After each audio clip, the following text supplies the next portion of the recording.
approaching. Yaakov. So Yaakov, I forgot to mention yesterday was a fascinating story. You have to go back to yesterday's class. You want to see it about Yaakov had a wrestling match with Esau's angel. Okay, Yaakov keeps on sending angels, meeting angels. He has a lot to do with angels, and he has a wrestling match with Esau's angel, and nobody wins. Everyone's holding on to each other. It's a very tight match, and Yaakov's thigh is sciatic nerve, the gid hanasha. We know that there's filet mignon, like a lot of restaurants, it's prohibited certain parts of the animal. And that comes from today's Chumash. And remember, Ira said yesterday, where is that the reason why? And it's actually Ira, it answers the question clearly in today's Chumash right now. It's going to answer. So Yaakov is limping. He's hurt. His thigh was moved. But Yikra Yaakov, but at the end, Yaakov overpowered the angel. And what did he force the angel to do? By overpowering him, he forced the angel to give him a blessing. And the blessing was that the blessings that Esau the whole time was claiming that Yaakov stole them, Esau's angel should admit and agree that it's not stolen, and the blessings really rightfully belong to Yaakov. Verse 31. Yaakov then called that place where he had that wrestling match with the angel, he called it Pniel, which stands for the face of God. Why? Why did he call that place the face of God? Kira Isi. Yaakov says, I saw with my own eyes. Elikim, I saw an angel of God. Panim el panim, face to face. Batinatzel nafshi, and still I was saved. So I had a wrestling match with an angel, and I was saved. I saw, but at this moment, this place, this is the most unbelievable experience. I saw the face of God here. So he names the place the face of God, meaning the face of God's angel, Pniel, based on that story that just happened. But now he's crippled, he's limping. His thigh was very damaged by the angel. So what happened? If everyone could just, there's a little bit of static, so if you want to mute yourself just to make it a little more clear, and then unmute yourself when whoever's muted. Are you recording, Rabbi? I am recording. Thank you, Mitchell. Yeah, thank you. But Yizrach loy, I'm recording, but I'm not posting it on. It's not on Facebook. But Yizrach loy Hashemesh, and the sun rose for him. Sun rose for him. Kasher over as Peniel, as he passed through Peniel, he's leaving that city that he named Face of God, was the face of God's angel. And when he leaves Peniel, Vutzeleya el Yerechoi, and he is limping on his thigh. However, when the sun comes out, somehow the sun has tremendous qualities, and the sun heals and cures Yaakov's limp, his crippled limp. It heals that he shouldn't be limping anymore. So again, the angel hurt him. The angel didn't win him. He won the angel in the end because the angel had to leave, and he had to get permission from Yaakov to leave because Yaakov was holding him down. But then when the sun shone, Yaakov eventually got healed from what the angel did to him. A very interesting Rashi. I find it fascinating here. So it says the sun rose when he was leaving. So the simple meaning is, if you want to just read the verse simply, you just say, when a guy leaves town, you say the sun rose and he left the town. There's nothing unique about the sun rising. But if you want to read in, the sun rising is what healed Yaakov from that Hashem made the sun have qualities and actually in a way rise earlier than it was supposed to, and by creating that planet system and that thing, that healed Yaakov from his limp that the angel inflicted on him. But if you want to go a little deeper, Rashi sees just something fascinating over here. If you remember that when Yaakov was running away from Esau originally, he was running away from his parents' house, and he was passing Jerusalem, and God said, how could it be that Yaakov will pass by the Temple Mount and he won't even stay for the night? He won't even sleep over? So if you remember, the verse said that the sun set quickly, and it seems like if you read the Medrash, that the sun, Hashem made the sun set earlier than it was supposed to, forcing Yaakov to find lodging for that night instantly where he was. But now the system of the world's messed up. The sun and the moon, like the 24-hour system, if God made the system that the sun went a little faster, that it set a little earlier than it was supposed to, that means the rest of history, the world's off. So he says, aha, here we have God making the sun rise a little earlier. So Hashem is fixing the clock here, you understand? Back then when Yaakov was first leaving, Hashem made the sun go a little too fast. Now Hashem made the sun rise earlier, and Hashem made it that it should go up, and I guess the clock system was set back in its right place. Okay. Fine. So it fixed up it said too early. Now it rose earlier, and it fixed up I guess or maybe the right way to read it is there was missing sunlight hours in the world, and by rising earlier, they added to the sunlight hours that were missing. Perhaps I just reading Rashi. Maybe that's more of a better way to read it. My head is not fully there, so I hope I'm saying it correctly. Good. But verse 33, and this answers Ira's question. Al Cain, because of that, the Jewish people should not eat as Gid Hanosha, the displaced tendon. So the tendon which is on the socket of the hip. That's on the socket of the hip. Ad hayoim hazeh, until this day. Why? Because for he touched the socket of Yaakov's hip in the sinew. Because of that, we don't eat it till today. Now, David Struma, are you here? Can you hear me, David? Was there a story in Tel Aviv? Was there a story? You and my in-laws, you were eating the sciatic nerve, the filet mignon. Is that when you guys went to Israel? Do I remember correctly? Something like that? Yes. And we discussed this yesterday, that filet mignon is very close to this tendon, this displaced tendon. There are a lot of restaurants and places which will just cut off that whole filet mignon piece. And there are places that will be able to figure out which is the exact displaced tendon, remove that, and you will be able to eat the filet mignon. So that's just the reason why. So when they say filet mignon, it's not including this displaced tendon. Then therefore you will find in kosher restaurant that it is possible to eat. But again, this is a little bit about the topic. So even if the animal is a kosher animal, even if the animal was slaughtered correctly, the rule is we're not allowed to eat this displaced tendon because of the story that we're just reading in the Chumash today. All right, let's move right along.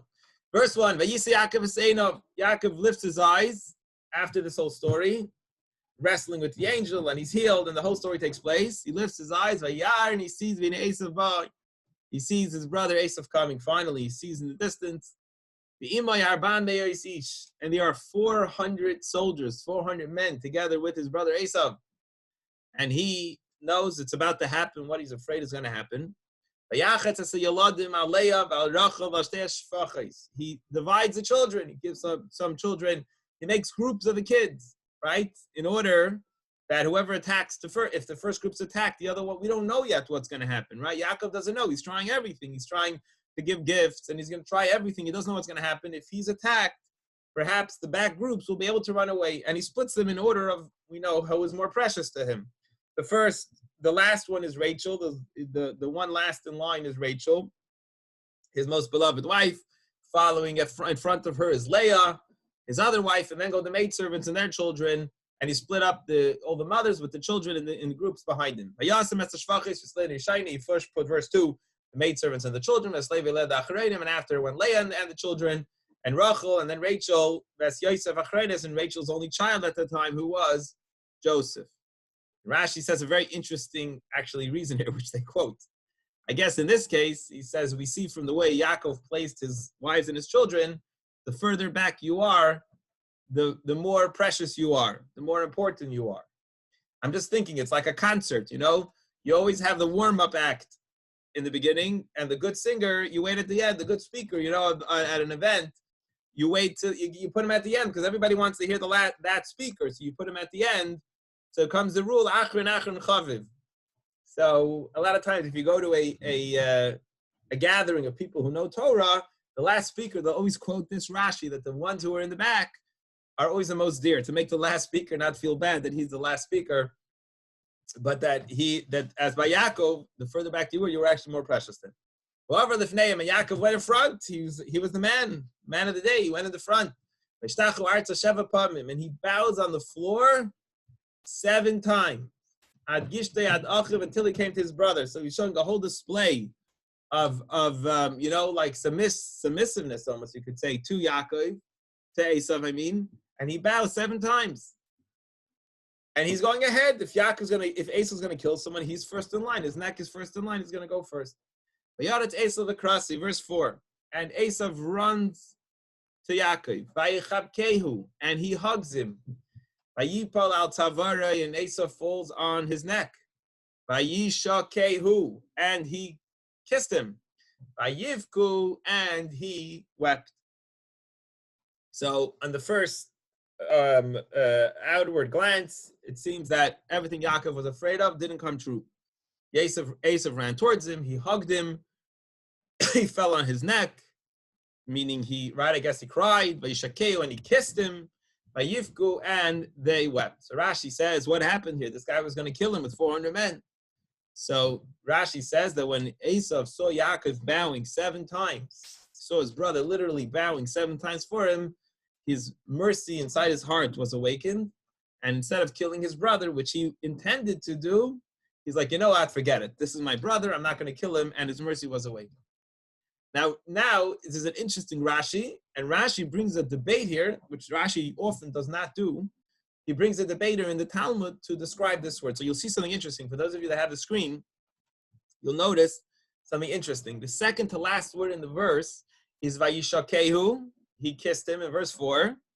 On top of Vayishakehu, there's many dots. Many dots. There's a number of words in the Torah. We had this before, where there's dots on top of the word, and the dots mean that you should not read the word as is, literally. In other words, the guy's faking. Whatever it says, really, it's the opposite that's taking place. That whatever it seems, it's not really taking place. So Esau is putting up a front, and it's not true. And there's a debate to understand what does it mean that Esau is faking. So I'm going to tell you what Rashi says.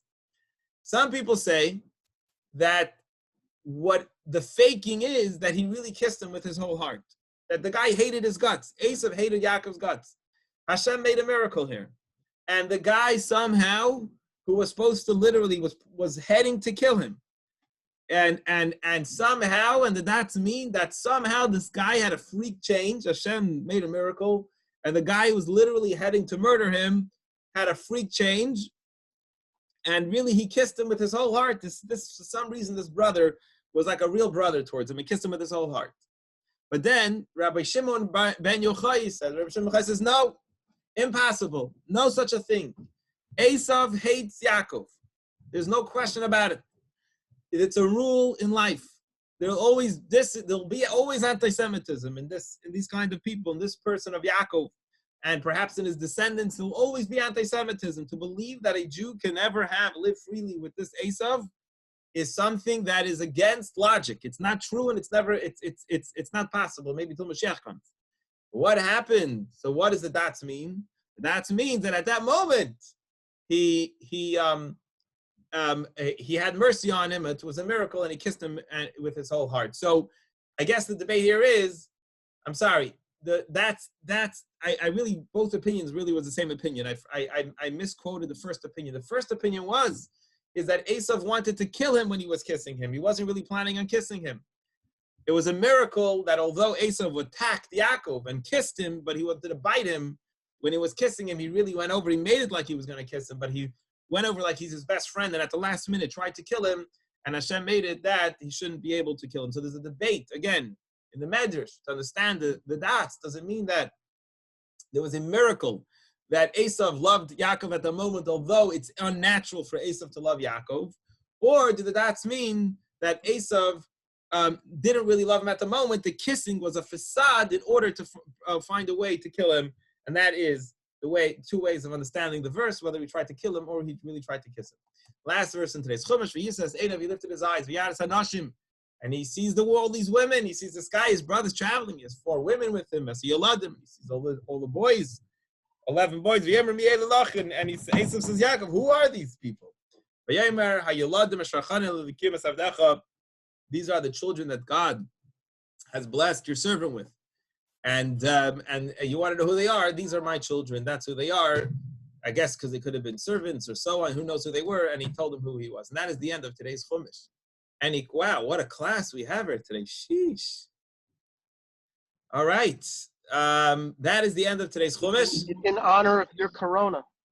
Hello, I want to tell you something in life that that's true, David. That's true. That when you work on yourself more than you're supposed to, Hashem blesses that things should come. So those who weren't here before, we're going to continue having class with Hashem's help. We, I believe my kids caught from some of their friends corona that they hang around with, and spread it to the family. So I got the 24-hour test. I didn't get the 48-hour, like the long-term test yet, so there's still a chance of it not being correct. So with Hashem's help, I'm doing great, and we will continue learning the Chumash for the next, as we go on from here. No one's gonna get anybody sick through the computer. So I look forward to seeing everyone with Hashem's help. Any questions or comments? Feel good, Rabbi. Thank you, Avi. Yes. Yeah, Baruch be Hashem. well, Rabbi. Baruch Hashem. Be We well. wish you very well. Take care Thank of you yourself. very much. Thank you. Baruch Hashem, I feel okay. Any questions Good. or comments for today's Chumash? Where's Ira? Ira, any questions or comments? No? They spelt the word two different ways, the town. I'm just wondering why that was. Miel? Yeah. What do you mean? What are the two ways they spelled it? One way it's spelled P-E-N-I-E-L, and then it's P-E-N-U-E-L. Newell and Peniel. I don't know. I would have to read the Hebrew. It could be that could be just like a vowel difference. I could look it up. 31 that could be- and 32. 32. I'll go. I'll pull it up. Hang on. Okay. I don't know if it was just in English or in Hebrew it's spelled different too.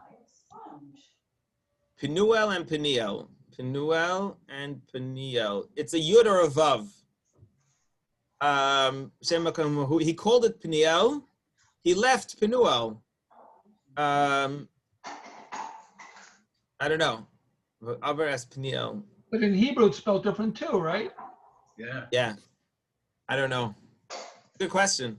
I don't know. Isn't it my face? The yud is leaning towards isn't it saying it in that fashion? Yeah, no, Peniel would make correct. So Panai from my face and El God. I saw the face of God, right? So Panai El Niel would make sense, but why would it change it later and call it Penuel? I don't know. It uses it in the Hebrew. I don't know why it doesn't keep that. It uses a yud instead of a vav. You're right. The first time it uses a yud, and the yud makes sense.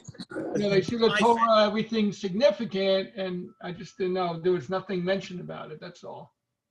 I'm sure there is. Again, I prepared Rashi for the class today. I'm sure there is something. We'll leave that for next week. For next class tomorrow, if anybody could figure that out, that would be great. I want to share with you one thing in Tanya. Although I noticed as I'm preparing here, Tanya takes the most energy to prepare and to teach. Actually, it's very heavy stuff. Three times as much as the Chumash. But he covered something that I'll mention it. There's the line that's often used. This guy one time sent an email to a rabbi, and with a question or something. Let's say somebody in the shul, and the rabbi didn't respond. And the guy was very slighted. The rabbi didn't respond to me, and whatever. And he's all nervous and upset. So the guy sends a second email to the rabbi, forwards that email, and he says, "I already sent this to you a month ago, and you never responded to me, and it's not nice, whatever." Finally, after harboring the anger for a very long time, and he sends the rabbi the email, forwarding the email he had. So the rabbi says, "I'm really sorry, but I never got your first email. But I noticed in the email you forwarded it that you missed the dot in the .com. You wrote whatever it was, Rabbi so and so at .com. You forgot the dot. So I never got the email. That's why I never responded." But the question, I forgot part of the story. The question the guy had to the rabbi was, he's like, why is God so particular about the details? Like, why? What's the difference if I put on, if one letter in the tefillin or one letter in the Torah is missing, the tefillin and the Torah are not kosher? What's the big deal if one letter's missing? Why? There's 99% of all the other letters are there. Why is the tefillin not kosher? So I did one thing different, so it's no good. The mezuzah is missing one letter. All the other letters are there in kosher, and it's on parchment. If it's missing one drop, why is it not kosher? So then the line goes, as the rabbi said, you missed one dot, and the email didn't get through. You understand? If you make a program and there's one letter missing, one number missing in the program, the whole program's not going to work. So when Hashem gives us the mitzvahs to do, it's very, very important that every detail of the mitzvah be correct in order for the mitzvah to work. You miss one letter, one dot in an email address, the email's not going to go through. Because some people say, oh, the details are irrelevant or unimportant. Why do I care about the details? No, if the only way it works, especially for something as majestic and amazing as the power that a mitzvah brings, you can't miss one letter for the concoction to work. It needs to have the details correctly in order for it to work, just like anything else in life needs for it to work. I could say the same thing with modernizing Torah. People want to like change Torah and modernize it, like it's not going to work. It doesn't work. It has to have the right elements. My kids, I just thought of an example in that we were trying to do a science experiment, and we were trying to get electricity come out of lemons. We're trying to get electric come from a lemon, I think a lemon. You stick wires in. I forget what it was, and we were trying to make a light light up from it, a whole thing. If you didn't have the exact right kind of lead for the light bulb, the light, and the exact wiring and everything correct, we literally worked on it hours and hours and hours, and it didn't end up working for us. We couldn't get it. You had to have everything match exactly the same. Otherwise, the energy wouldn't work. So that is the message in the Tanya today. It's that you can't change things. You can't come up and say, I want to modernize it. I want to change it. I think this leaves a little bit of this, a little bit of that, add a little bit of ketchup to it. A little bit of mustard, mix in the recipe. It's not going to taste what it's supposed to taste. But that's with the recipe. For sure, it won't work with a mitzvah when you have to realize what the mitzvah is doing. The amount of energy that the mitzvah is bringing to the world, the tremendous energy and amazing power that's there. It has to be exactly right for it to work. It's not that we're a stickler for the details. It's that to get such an infinite power, energy. If you don't have the details correct, it's not going to work. If an email can't be sent, if a program that's made, right, anyone who's a programmer is missing one or 2 points in the program, the whole program's not going to work. So for sure, a mitzvah, that what it's accomplishing is such a powerful thing. If you're missing one drop to the mitzvah won't work correctly, and it's not counted like the mitzvah was done. Like God says, the sacrifice has to be eaten in 24 hours. If you don't eat it in 24 hours, sacrifice is no good. Say, who cares? Why can't I eat it for 48 hours? Because it's not your barbecue, you know what I mean? In your barbecue, you want to eat meat another few hours later, fine. You can eat the meat another few hours later. That's when you're eating, when it's just about eating meat. But if it's about serving Hashem and pushing the buttons necessary for the energy to come down, the mitzvah has to be done exactly correct. Otherwise, the mitzvah doesn't count. A little bit of today's Tanya. That's it. Looking, as I mentioned, I want to mention we're bringing a speaker on Sunday. Rabbi Taub wrote a few books on Tanya. So you should have gotten the email. I hope everyone could join us, and everyone have a wonderful day. Thank you for joining me. I look forward to seeing everybody again tomorrow. Any questions or comments? Be safe and healthy. Yeah, Thank you, David. You too. Yeah, Thank you, everyone. Toda rabba. Thanks for the good wishes. Yes. Be well, Rabbi. Thank you. We'll keep the spiritual energy going. We'll see you tomorrow at 12. You look good, Mitchell. you look like burnt on a 10. Who, me? Mitchell. Yeah. Yes. It must be the color in the room. I haven't gotten any sun, so it must be the room. You look good. Anyway. Thank you. Rabbi Levi, check your phone. Thank you. I will. Okay. Thank you very much. Have a great day, everyone. So you don't have high blood pressure, do you? No. Who, me?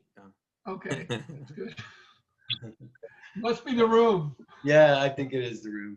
Mitchell, come on. You were at the beach. No? Tell us. Yeah, I'm in New Jersey here. Cloudy. You can know today because you can have a background to your computer. We can know if you're really in your office in New Jersey. It's cold right now in Florida. Oh, yeah? Yeah, it's All only right. last night went down to the 50s. Oh, wow. What Good part night of to you. Florida? Boca. Okay. I was telling Zeb that there's a bunch of guys in the class from Florida here. Actually, Harvey was on. And who else do we have from Florida? We have a couple guys from Florida that joined us. Where's Harvey, in Boynton? Yeah, I think Harvey's in Boynton Beach, yeah. Harvey's in Boynton, yeah. Oh, Steve Wolf was on. Isn't Steve from Boca? Yeah, there was another guy, Zeb. There was another guy from Boca on. I forgot to mention it before to him. Yeah. There you go. Shuki, isn't he in Florida? I don't think now, not that I know of. No, he's from Marlboro or Manalapan, right? I thought he said he's down in Florida. Maybe I misunderstood. For some reason, I thought he. I think Shuki was in Carolinas, like not long ago, but that was a little while ago. I thought he was in Florida. Everybody stay home. Don't go anywhere. All right, Rabbi. Take care of everybody. Take care, everyone. Yes, thank you so much. Have a great day. We'll see you soon. Okay. Thank you, everyone, for participating in the Chai-thon yesterday. We reached our goal. Yeah, you bumped it up.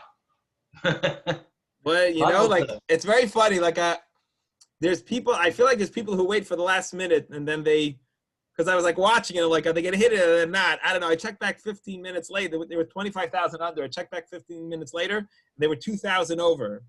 So, like, I think, like. Originally, they were asking for 80, and then I guess you got the 80, then you went to 100. No, so isn't that amazing about our community? Isn't that so beautiful? Like, you're right. There was maybe 80 is the previous year's goal. And you would think with Corona and everything else, you know, but it's the opposite. I'm actually very inspired. I'm very impressed with the community. You know, like people really care. People want to help. It's actually very heartwarming to see the love. You know, like we're one family. I guess that's, you know, like everybody's there for each other, which is amazing. You guys don't do the Facebook, I guess, the Tuesday Giving Facebook.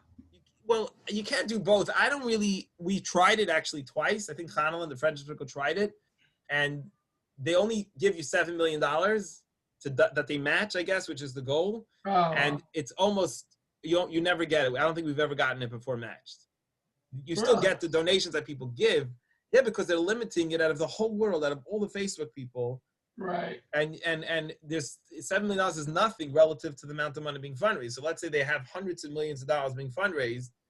What are the chances that your organization will get it doubled? You know what I mean? So it was actually, Chabad was doubled. I don't know if you look at the website, there was a number of sponsors there that helped match it. That mean you guys raised 50 and it became 100? Correct. Okay, that's what I thought. Yeah. No, they raised 100, but there were some people that joined in, gave 10, I don't know, whatever $1,000 they gave. With the matching, it became 100. With the match, it became 100. With the match, correct. They didn't get 200. They got 100, but it's still very nice. It's still, I'm saying you had the people to match it and you had the people to give. So, yeah. Baruch Hashem, we'll keep on together. We'll bring a lot of goodness to the world. Hashem's help. I better go to my kids before they wake up my wife. I'll see you later, guys. Okay. Take care.